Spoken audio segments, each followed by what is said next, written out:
황벽 선사의 완능록 47번째 시간입니다. 10본래 부처 물었다. 본래 이미 부처라면 어찌하여 다시 사생육도의 여러가지 모습이 있어서 같지 않습니까?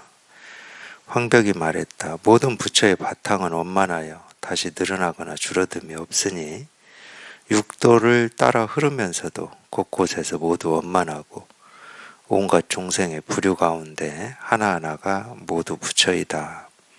비유하면 한 덩이의 수은이 여러 곳으로 흩어져도 알이 모두 둥근 것과 같다. 만약 흩어지지 않을 때라면 단지 한 덩어리이니 이 하나가 곧 모든 알갱이이고 모든 알갱이가 곧 이 하나이다. 여러 가지의 모습은 비유하면 집과 같아서 당나귀의 집에서 나와 사람의 집으로 들어가듯이 사람의 몸에서 나와 하늘의 몸으로 들어간다. 나아가 성문 영각 보살 부처의 집으로 들어가더라도 모두가 그대가 취하고 버리는 곳이다. 그 까닭에 차별이 있지만 본래 근원인 본성이야 어떻게 차별이 있겠느냐. 여기까지입니다. 한번 다시 보겠습니다. 물었다. 본래 이미 부처라면 어찌하여 다시 사생육도의 여러 가지 모습이 있어서 같지 않습니까? 이 질문의 내용이 어떤 거냐면은요, 우리가 경전에서도 뭐 이런 말이 나오죠. 본래 부처라고 날 때부터 이미 부처로 태어나서 부처로 살고 있다 뭐 이러는데, 그러니까 이제 뭐 저 같은 경우도 이런 의문이 있었던 적이 있어요. 이 선을 공부하면서 딱 지금 이 황벽 스님한테 이게 누구죠? 또 이 이름을 잊어먹었네요. 이 황벽 스님을 스승으로 모시고 이렇게 묻고 황벽 스님의 이 답을 이렇게 적어서 전신법요하고 완능록을 저수를 했잖아요. 이분이. 저도 딱 이런 의문이 있었거든요. 우리가 날 때부터 본래 부처라면 왜 이렇게 분별하고 망상하고 살면서 이 괴로움을, 이 힘겨움을 겪는 겁니까? 뭐 이런 의문이 있었어요. 본래 부처인데, 그거를 이제 되게 여기에서는 고상하게 지금 얘기를 한 거란 말이에요. 달리 얘기하면 이미 부처인데, 어찌하여 이 사생육도의 여러 가지 모습이 있는 겁니까? 이 사생육도의 여러 가지 모습이라고 하는 것은 우리 분별되는 이 모습을 얘기하는 겁니다. 뭐 이런 일 저런 일 옳은 일 그런 일 부처와 중생 깨달은 거 어리석음 또는 생로병사라고 하는 이런 모습 이런 게 왜 있는 겁니까? 아니 본래 부처라며 부처로 태어나서 부처로 살고 있다면서 왜 이 온갖 우리 이 삶으로 얘기하면 고가 있고 늙음이 있고 병이 있고 죽음이 있고 이런 어려움이 있습니까? 이 질문이에요, 이게.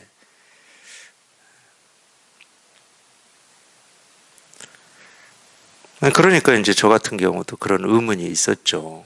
이 의문이 생겨버리면 두 가지에서 다 의문이 돼버리더라고요.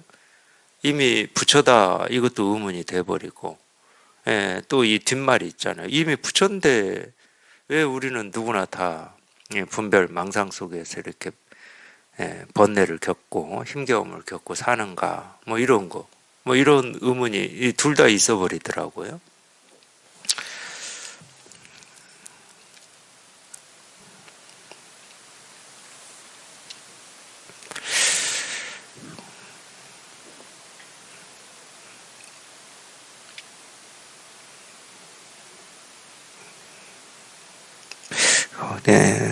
물론 이제 이런 의문이라고 하는 게 사람마다 다를 수가 있습니다.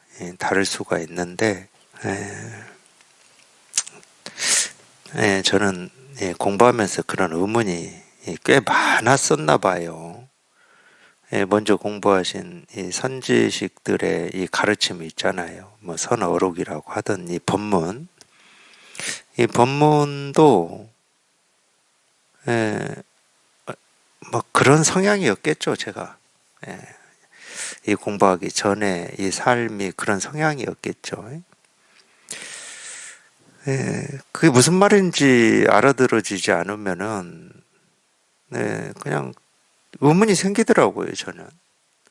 뭐 모든 가르침이 다 그랬냐? 뭐 그건 자신을 못해요. 자신을 못하고 뭐 어떤 거는 저도 모르게 뭐 이런 말이구나 하고 저도 모르게 뭐 이해하고 넘긴 것도 있었겠죠. 많이 있었겠죠. 많이.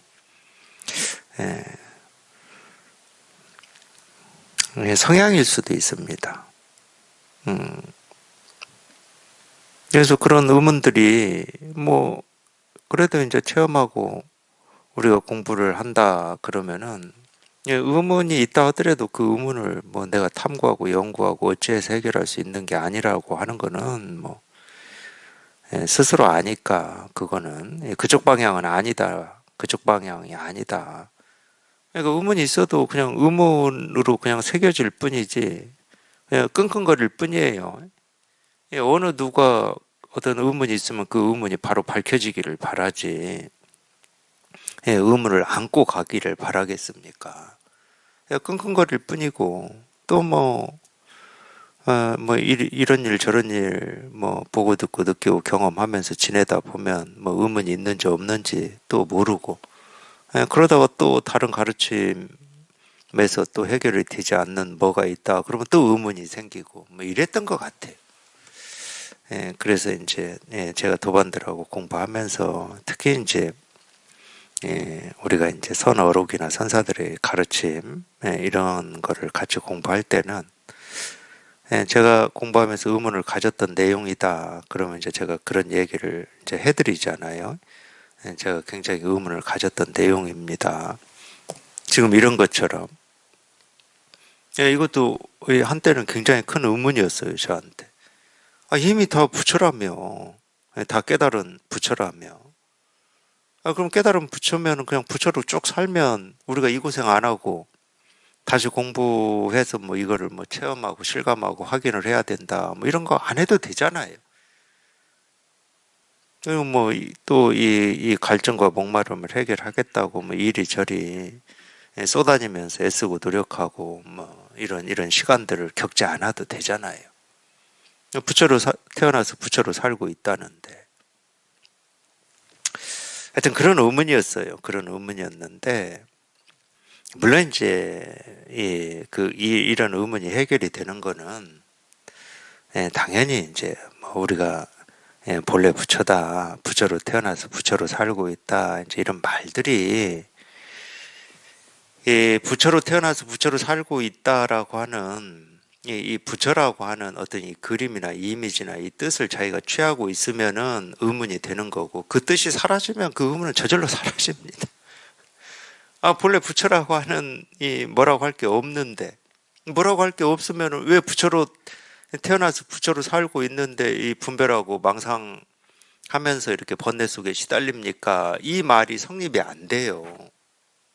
부처라고 하는 이 그림이 없어버리니까 이 부처라고 하는 이게 뭐다라고 하는 게 없으니까. 근데 우리가 부처로 태어나서 부처로 살고 있는데 왜 이렇습니까? 이럴 때는 부처는 분별 망상을 안 한다 이걸 전제로 하고 그런 의문을 가지는 거잖아요. 첫 번째는 이 부처라고 하는 이 한마디에서 그냥 모든 생각이 뚝 부러져야 돼요. 그러면 이 뒤에 거는 이제 뭐 얘기할 게 없어요. 이 뒤에 거는 왜 분별 망상하고 삽니까? 이러거든. 근데 이 분별 망상이라고 하는 것도 실제로는 없어. 분별 망상이 있어서 내가 분별 망상하고 산다 이런 말을 하는 게 아니에요. 이 분별 망상이라고 할 게 없어요, 실은.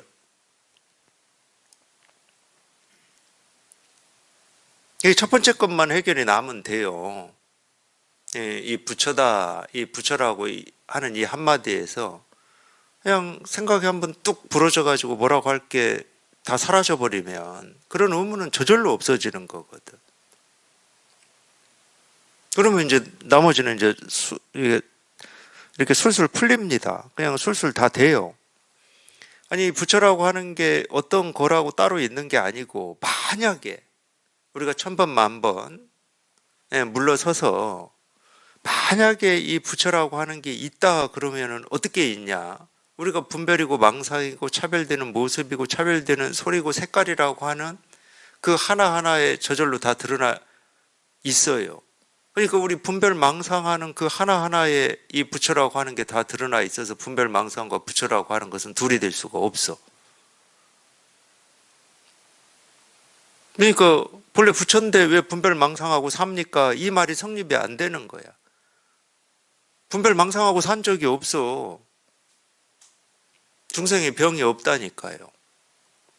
자기가 병이 있다고 착각하는 거지. 자기가 분별하고 망상하고 산다고 착각하는 거예요.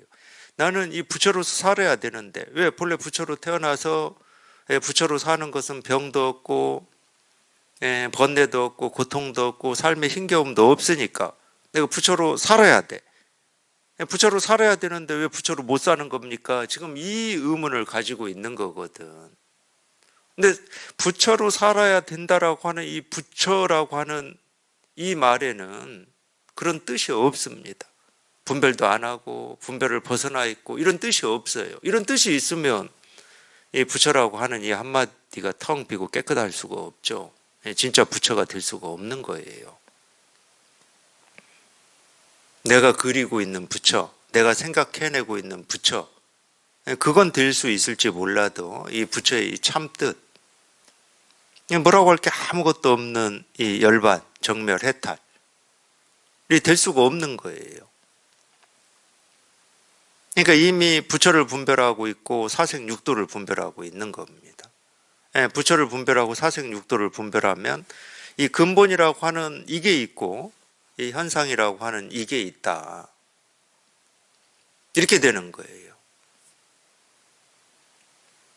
근데 이 근본과 현상을 얘기하고 부처와 중생을 얘기하고 깨달음과 어리석음을 얘기하고 분별에서 벗어남과 이 분별 망상을 얘기하지만은 분별에서 벗어남과 분별 망상이라고 하는 것은 둘이 여본 적이 단 한 번도 없습니다.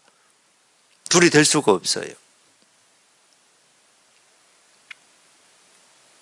분별에서 벗어남이라고 하는 것은 이 말도 아니고 이 그림도 아니고 우리가 생각으로 헤아려서 알 수 있는 어떤 것이 아니거든. 어떤 것이 아니다라고 하는 이거조차도 말할 수가 없어요. 우리가 어쩔 수 없이 이건 분별할 수 없는 겁니다. 불가사의한 겁니다. 우리가 볼 수도 들을 수도 생각으로 헤아려서 알 수도 없습니다. 어쩔 수 없이 이런 말을 하는 거지. 법이 불가사의한 어떤 것은 아닙니다. 우리 생각으로 헤아릴 수 없는 어떤 것은 아니고 분별을 벗어난 어떤 것이 아니에요. 우리가 법이라고 하는 이거는 그런 암과 그런 생각을 털 것만큼도 허용하지 않아요. 그게 필요치가 않다고. 그러니까 법은 법의 자리에서 한결같은 거예요. 어떤 생각을 하든 어떤 말을 하든 그거하고 아무런 상관이 없이 법은 법의 자리에서 한결같은 겁니다.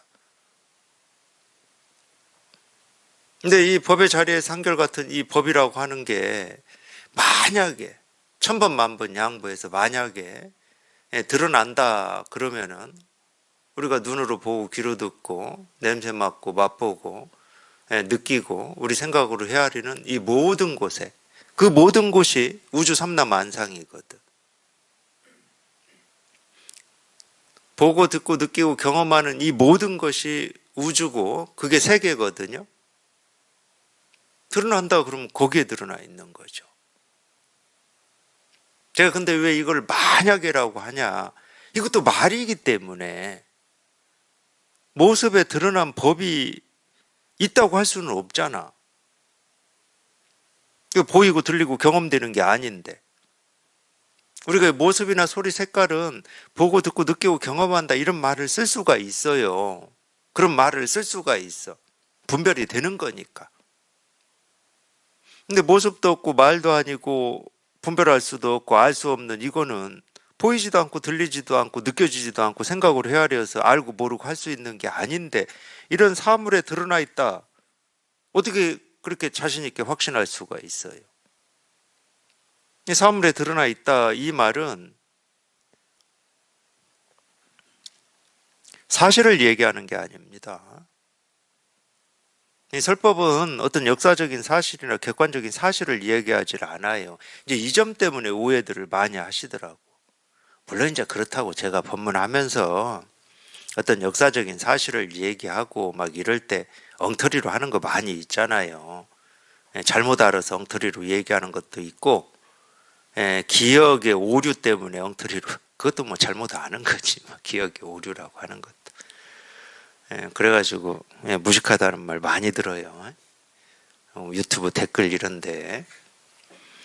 물론 이제 그런 거는 역사적인 사실이니까 사실을 사실대로 정확하게 얘기해 주는 건 필요한 겁니다.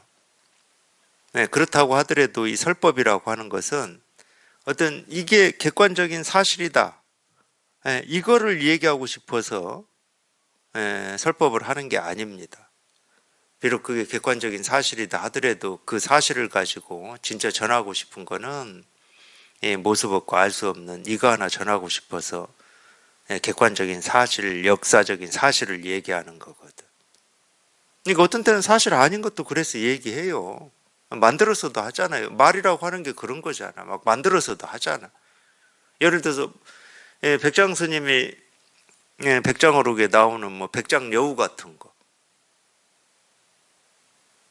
흰 수염의 노인이 날마다 대중들과 함께 법문을 들으러 법당에 들어왔다고 법문 끝나면 나가고 들어왔다 나가고 어느 날 안 나가고 혼자 있길래 물어보잖아요. 그랬더니 자기는 500생을 여우로 살았다. 한 번 잘못해가지고 뭐 이런 게 어떤 사실을 얘기하는 겁니까? 신화적인 뭐 전설적인 이야기처럼 뭐 전설의 고향에 나오는 이야기처럼 만들어진 얘기잖아요. 그러니까 이렇게 이 말을 만들어서 그거는 객관적인 사실하고 아무런 상관이 없어요. 이렇게 말을 만들어 가지고 또 한다고 일부러.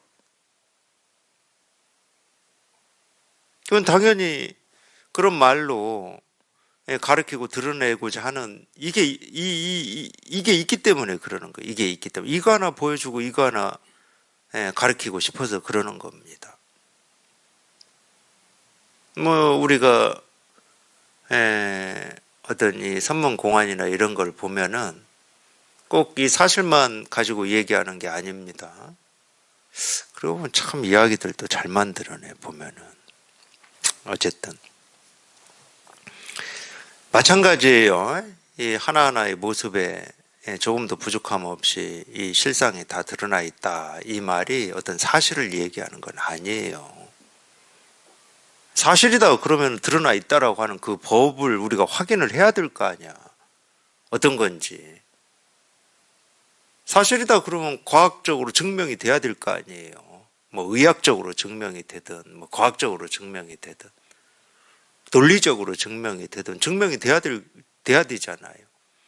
근데 이 설법은 이 논리적으로도 증명이 안 돼요. 과학, 의학 뭐 이런 거 다 떠나서 철학 이런 거 떠나서 논리적으로도 증명이 안 됩니다. 49년 동안 온갖 말로 다 떠들어 놓고 한마디도 하지 않았다. 이게 어떻게 논리적으로 증명이 돼요? 볼 수도 없고 들을 수도 없고 느낄 수도 없고 알 수도 없지만 이거 하나를 우리가 확인할 수 있고 실감할 수 있다. 이게 논리적으로 어떻게 증명이 됩니까? 증명이 안 됩니다.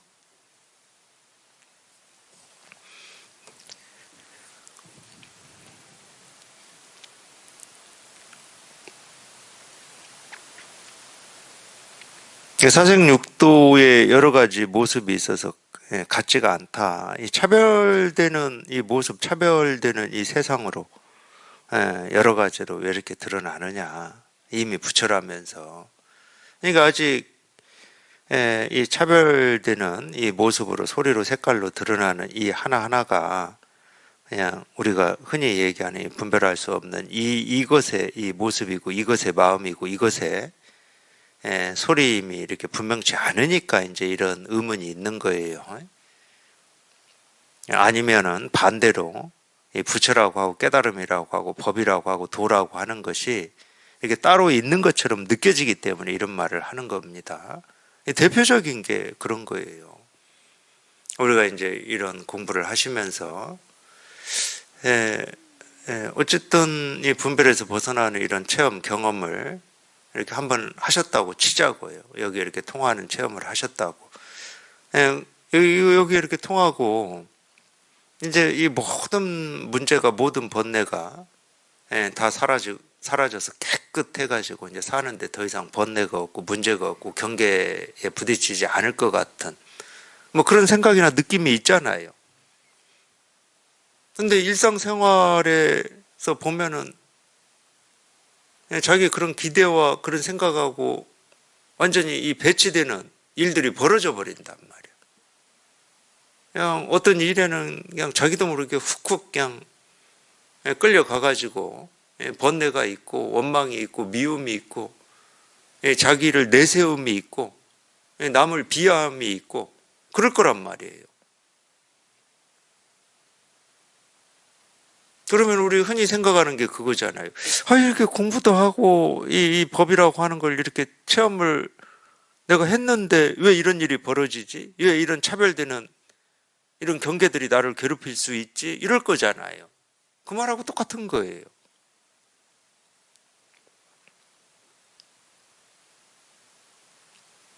그건 첫 번째는 그거 아니에요. 이 법이라고 하는 뭔가를 내가 얻었는데 왜 일상생활에서 이런 번뇌를 내가 경험하느냐 이거잖아. 법이라고 하는 어떤 것을 얻었는데. 그러니까 자기한테 법이라고 하는 뭔가가 있는 거예요. 그 얘기하고 똑같은 겁니다. 그래서 우리가 이거를 체험하면은, 그러니까 이제 그런 오해들도 있잖아요. 그만큼 오해는 안 하실 거지만은, 그런 오해들도 있잖아.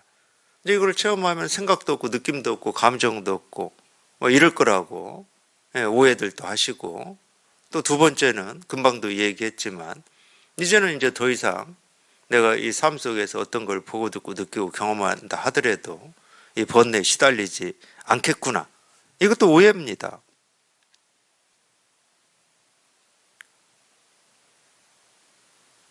이거 법의 힘이 약해서 뭐 그렇다 저렇다 이런 말 빼버리고 이미 어떤 이 법이라고 하는 어떤 느낌으로라도 털끝만한 생각으로라도 법이라고 하는 어떤 것을 자기가 쥐고 있는 거죠.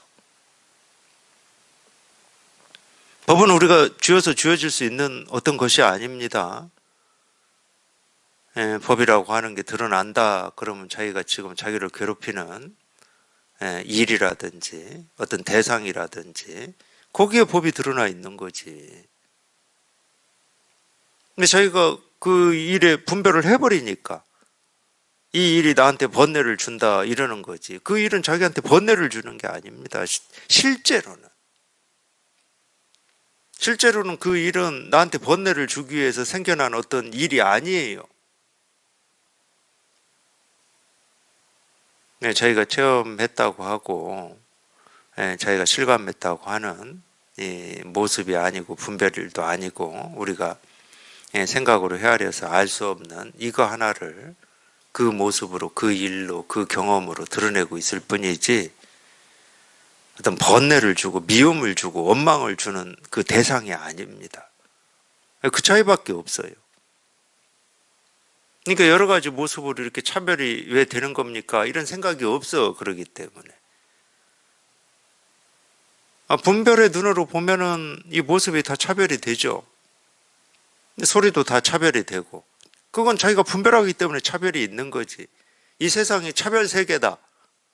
그럼 분별하기 때문에 차별 세계인 거지. 이 질문 자체가 틀렸다고. 자기가 이미 분별을 해서 차별 세계다고 딱 정립을 시켜놓고 왜 차별 세계가 드러납니까? 이렇게 묻고 있는 거하고 똑같은 거예요. 실제는 부처가 드러나고 있을 뿐인데. 우리가 이 본래 마음이라고 하는 이 본래 마음이 온통 드러나고 있을 뿐인데. 그러니까 뭐 그것도 이 세속의 삶에서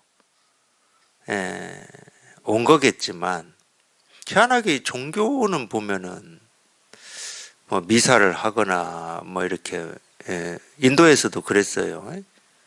법회 하기 전에 막 이 법회하는 이 연단 여기에다 막 꽃을 갖다 바치고, 그러니까 종교는 다 이렇게 꽃을 갖다 바치더라고요.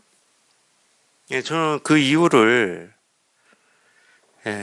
사실은 알 수가 없었는데, 뭐 세속에서도 우리가 뭐 생일이라든지 아니면 뭐 좋아하는 사람이라든지 그러면 이렇게 꽃을 주잖아요.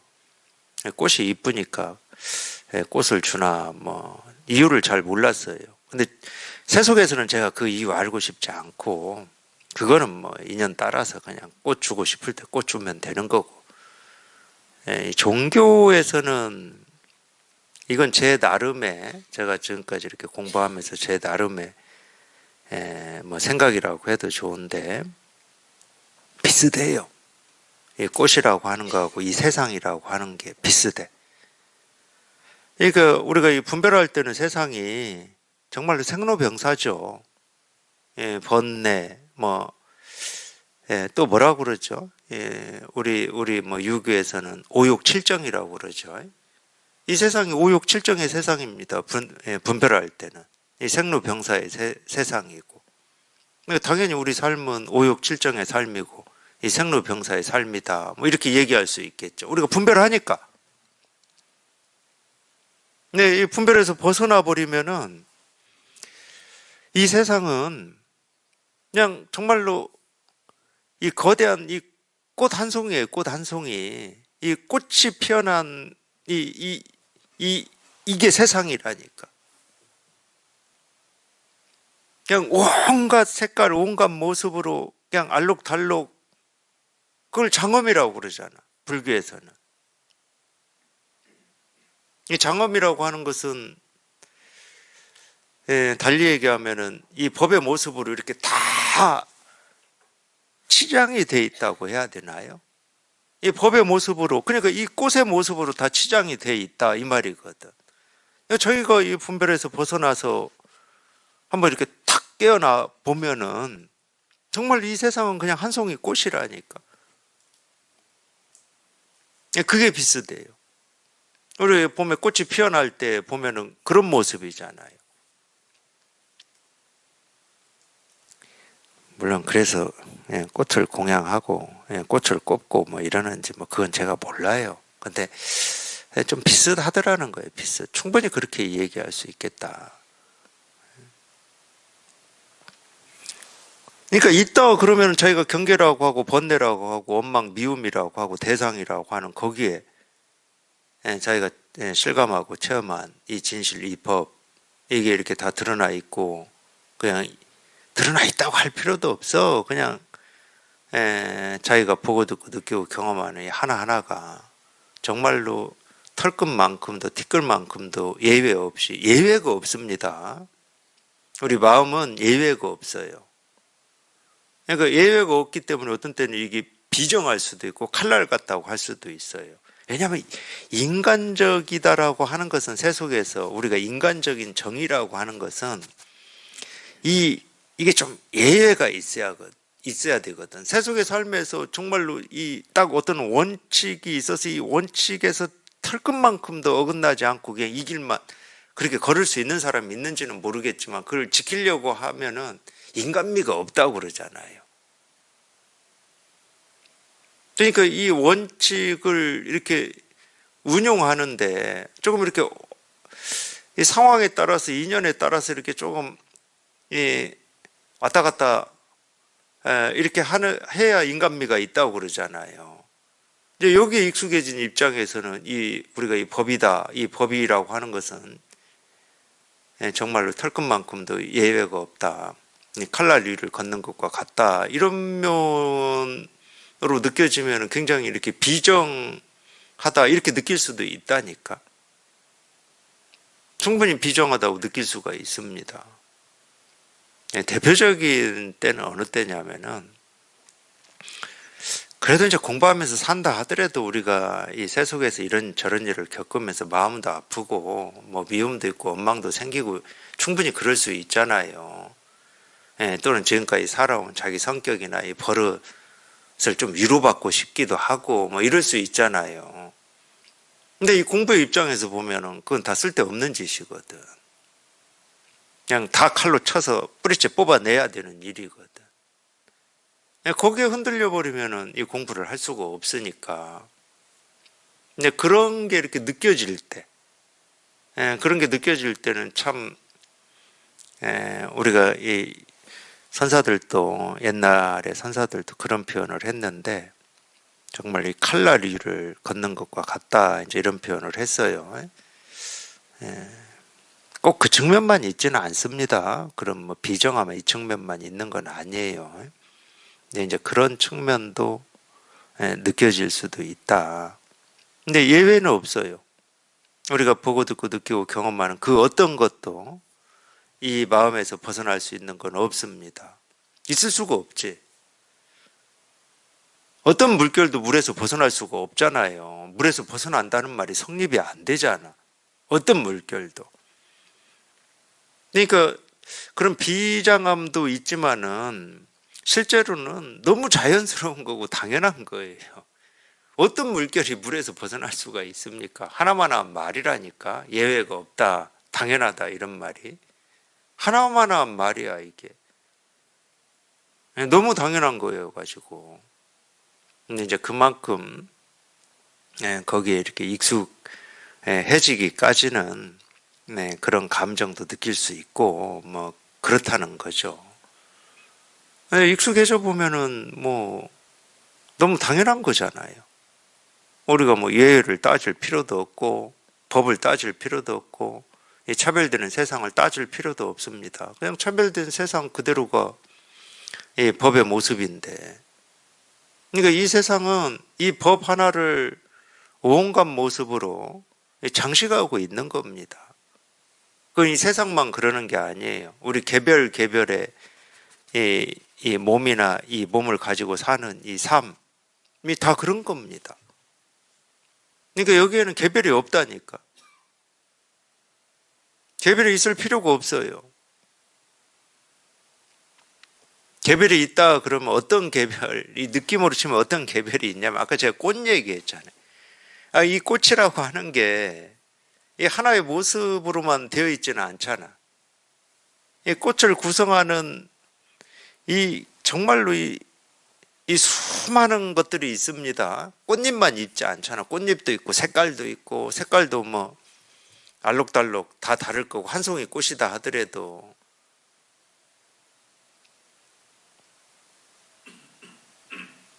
그렇게 느껴질 수는 있어요. 그렇게 이 전체를 이루는 그렇다고 이 전체를 떠나갈 수도 없고 이 전체를 이루는 이 조그만 한 조각인데 이 한 조각이 전체를 떠날 수도 없어. 전체를 이루는 조각이니까 이렇게 느껴질 수는 있어요. 근데 이것만 가지고도 또 안 됩니다. 이것만 가지고도 안 돼. 그 한 조각이 그냥 전체야. 그 하나하나의 조각이 또 전체를 이루고 있거든. 근데 사실은 개별은 필요가 없어요. 그러기 때문에. 그러니까 내 삶이 뭐 어쩌고 저쩌고 하는 거는 다 이 분별해서 하는 얘기고 우리가 이 법이라고 하는 거는 그렇게 분별해서 얘기하는 하나하나 그게 이 분별해서 뭐 과거를 얘기하고 지금을 얘기하고 미래를 얘기한다 하더라도 그 하나하나에 조금도 부족함 없이 이렇게 다 드러나 있고 그 하나하나로 실현되어 있어요. 우리가 한 송이 꽃을 그렇게 얘기할 수 있고 이 물을 그렇게 얘기할 수 있잖아요. 뭐 바닷물이든 계곡물이든 호수물이든 컵에 담겨져 있는 물이든 물을 설명할 때 그렇게 얘기할 수 있잖아요. 물의 모습, 그 물결 이 하나하나가 다 물을 실현하고 있고 물을 보여주고 있다. 이렇게 얘기할 수 있잖아요. 똑같은 겁니다, 이게. 그러니까 이 논리적인 측면으로 보면은 굉장히 그럴듯한 질문이에요. 의문을 가질 만한 질문. 본래 이미 부처로 태어나서 부처로 살고 있는데 어찌 저도 이제 이런 질문을 받아봤거든. 제가 체험하고 초기에 이런 질문을 받아봤어요. 그리고 제 생각으로도 생각을 해보면 그렇고 아니, 부처로 태어나서 부처로 살고 있음이 자기가 체험을 해보면은 이렇게 실감이 되고 느껴지거든.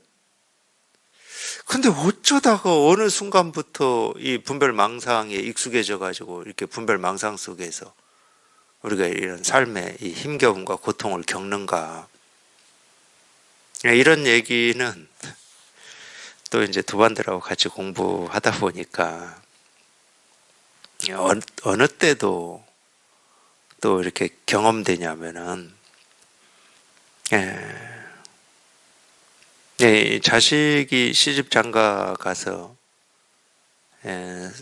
손자 손녀를 낳으면은 이제 좀 손자 손녀를 이렇게 돌봐주는 어떤 역할이나 일을 하시는 분들이 꽤 있잖아요. 저희 선원에도. 뭐 어쩔 수 없잖아. 돌봐줘야 될 수밖에 없잖아. 그 손자 손녀를 돌보면서 공통적으로 그런 말씀들을 하시더라고요. 이제 공부를 하시다 보면은 처음에는 그 어린아이 갓난아기가 뭐 아무 뭐 분별 없는 그냥 순수한 어린아이예요. 근데 이제 좀 이렇게 돌보는 시간이 뭐 1년 되고 뭐 하여튼 1년 정도 되면은 이미 그런 고민들을 하시더라고. 그러니까 어느 두반은 자기가 빨리 체험을 하고 싶었던 거는 이 손자를 봐줄 수밖에 없는, 손녀를 봐줄 수밖에 없는 상황인데 자기 딸을 보니까 손녀를 봐주기 전에 이걸 체험을 해서 그 손녀를 잘 봐주려고 마음이 이렇게 급해졌다고 그러시는 두반도 있었어요. 그런 입장이니까 그 손녀를 볼 때 얼마나 순수합니까? 어떤 분별도 안 해요. 그냥 배고프면 그냥 앙 하고 울고 그냥 밥 주면 또 좋다고 하고 어떤 분별도 안 해. 근데 한 몇 달, 한 10달? 10달인지 기억이 정확하지 않은데 봐주다 보면은 정말 그 어린아이한테 이 자아의식이 생기는 때가 보인다는 거예요. 그러면서 이렇게 고민을 하시는 경우도 있어요. 이런 분별망상 이런 거 안 가르쳐 주고 싶은데 안 가르쳐 주면 어떻게 살아요? 안 가르쳐 주면 어떻게 사냐고. 그리고 안 가르쳐 줄 수가 없습니다. 제일 먼저 가르치는 게 언어부터 가르치는데, 뭐 밥, 엄마, 아빠, 뭐 이런 거부터 가르치는데 어떻게 안 가르쳐?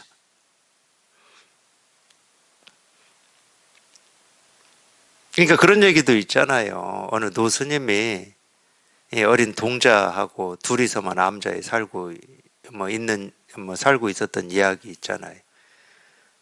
그 동자는 그 노스님하고만 살아가지고 뭐 사람이 뭐 이렇게 나이가 자기보다 뭐 60살이 많고 70살이 이런 생각이 없어요.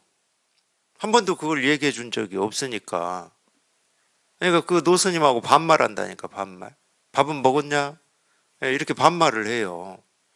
너 뭐 하냐? 이렇게. 그것만 배웠으니까 그 노스님이 그렇게 했으니까 그 아이한테. 근데 그 노스님한테 공부 좀 배우려고 조금 그래도 노스님보다 젊은 스님이 그 암자에 왔었나 봐요. 왔는데 이 동자 하는 짓이 가관이야, 가관. 아니, 노스님한테 너 밥은 먹었냐? 뭐 이렇게 막 반말해 버리니까 너 뭐 어쩌고 해 버리니까. 그래서 그 노스님이 계실 때는 아무 말도 못 하고 있다가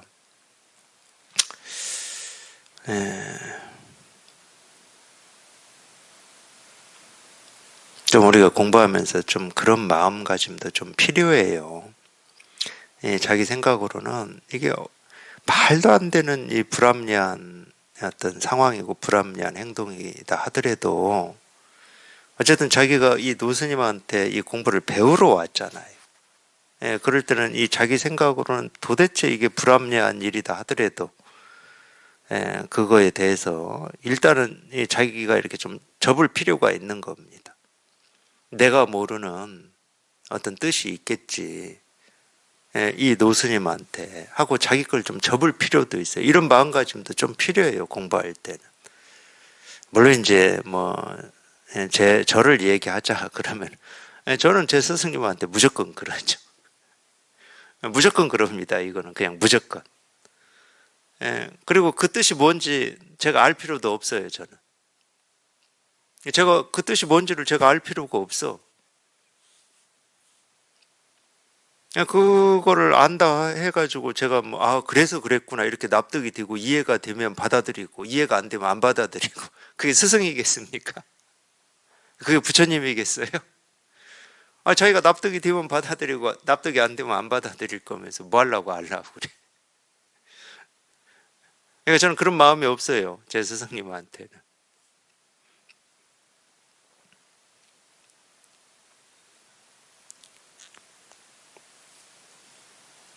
근데 공부할 때는 저는 그런 마음가짐도 공부하는데 뭐 약간은 필요하다고 봅니다. 저는 그냥 약간이라고만 표현할게요. 그 말을 안 했어요. 그 노스님이 계실 때는. 당연히 그렇게 하는 데는 내가 모르는 뭐가 있겠지. 근데 그 스님은 이제 그런 생각은 아니었던 것 같아요. 노스님이 잠깐 외출한 사이에 그 아이를 이제 막 쉽게 말하면 막 교육을 시켰어요. 노스님한테 그렇게 함부로 반말하고 이러면 안 된다. 그리고 이 스님을 보면은 이렇게 정중하게 합장하고 반배하고 이래야지 하고 경어 써야 된다. 이것도 가르쳐 주고 합장 반배하는 것도 가르쳐 주고. 그래서 그날 외출했다가 들어왔더니 그 동자승이 갑자기 합장 반배하면서 스님 돌아오셨습니까? 이렇게 경어를 써버린 거예요. 그러니까 또 스님이 다 망쳐놨구나. 뭐 이랬다는 뭐 얘기가 있는데 모르겠어요. 뭐 둘만 산다 하더라도 우리가 뭐 이 파생되는 이 복잡한 어떤 이 분별 또는 뭐 그걸 예의라고 해도 좋고 도덕이라고 해도 좋고 그런 분별들을 안 가르쳐도 됩니다. 둘이만 산다 그러면 둘이만 산다 그러면은 그냥 그렇게 해도 되잖아요. 너 밥 먹었니 말았니 하고 하면 돼요.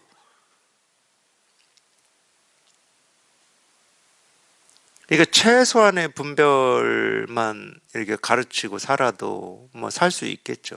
근데 이 세상이 둘만 살 수 있는 세상은 아니잖아요, 우리가. 그러니까 당연히 말부터 가르칩니다. 이 말이라고 하는 게 전부 분별이거든. 분별 아닌 게 어디 있어. 이걸 우리가 시계라고 부르자 하는 순간 분별이지. 얘는 자기를 시계라고 해본 적이 한 번도 없는데 우리가 시계라는 이름을 만들어서 시계라는 이름을 붙여가지고 시계라고 하자고 약속한 건데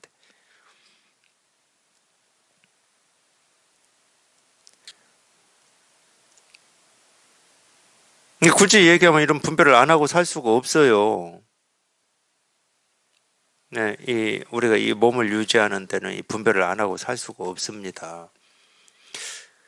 그러니까 이제 이런 고민을 하는 경우는 물론 이제 충분히 심정은 이해가 돼요. 이 심정은 이해가 되지만 우리가 이 분별이라고 하고 이 망상이라고 하는 이것의 실체가 뭐냐? 정말로 그게 분별이기만 하고 망상이기만 한 그렇게 고정된 어떤 거냐? 그런 문제가 돼요. 그런 문제가 돼. 그렇게 고정된 실체다 그러면 당연히 우리는 이 분별 망상이라고 하는 이 번뇌에서 벗어날 길이 없는 겁니다.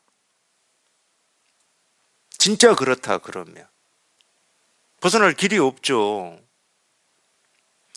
근데 우리가 이 분별이라고 하고 망상이라고 하고 번뇌라고 하고 삶의 고라고 하고 무게라고 하고 하는 이 모든 것의 실체는 뭐냐면은 그게 따로 있는 게 아니고 자기가 분별을 해서 그거를 이것이다라고 정의를 내릴 뿐이지 진짜는 우리가 이 본래 마음이라고 하는 이 본래 마음의 그냥 모습이고 소리고 색깔일 뿐이거든. 그러니까 분별이 아니고 망상이 아닌 거예요. 그러면 아이한테 지금 이런 분별 망상을 내가 가르쳐 줘야 되냐 말해야 되냐 이런 고민을 해야 될 이유가 1도 없는 겁니다. 이거는 이런 거는 분별 망상이고 이거는 이 삶에서 고통을 주는 거기 때문에 가르치면 돼, 안 돼 하고 이렇게 갈등을 하는 거지. 이 자기 공부가 원활해져 보세요.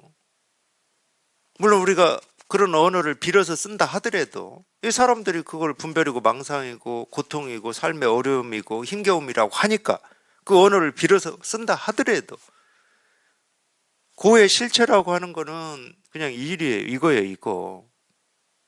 번뇌의 실체라고 하는 게 이거예요. 그러니까 유마경에서 탐진치 삼독이 해탈 열반이라고 그냥 딱 얘기를 해버리는 거예요. 이게 대승불교의 가르침이거든. 그러니까 실제로 대승불교의 가르침은 우리가 발 한 발자국 움직일 수가 없는 겁니다. 네가 지금 분별이라고 하고 망상이라고 하고 삶의 고라고 하는 그게 왜 고냐? 그게 왜 분별이고 그게 왜 망상이냐? 이 질문을 하는 거거든. 근데 자기만 고라고 하고 자기만 망상이라고 하고 자기만 분별이라고 하고 자기만 힘겨움이라고 얘기를 하고 있는 거거든. 엉뚱하게도.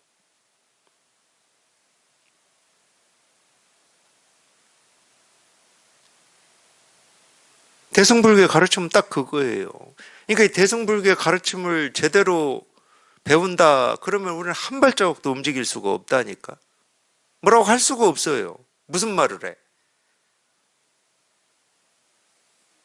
그냥 이 일인데. 그냥 이 일인데 뭐 무슨 말을 해? 선도 마찬가지예요. 도가 뭐냐 이거다. 부처가 뭐냐 이거다.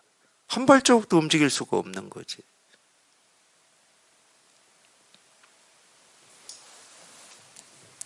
실제로는 그렇기 때문에 이런 질문이 나올 수가 없어요.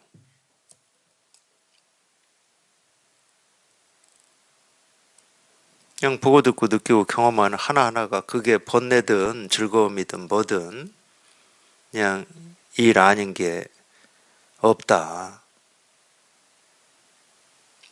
네, 근데 여기 아직 통하지 못하고 여기 익숙해지지 않았기 때문에 자꾸 지금까지 살아왔던 이 버릇을 쫓아서 이러니 저러니 하고 있을 뿐이거든.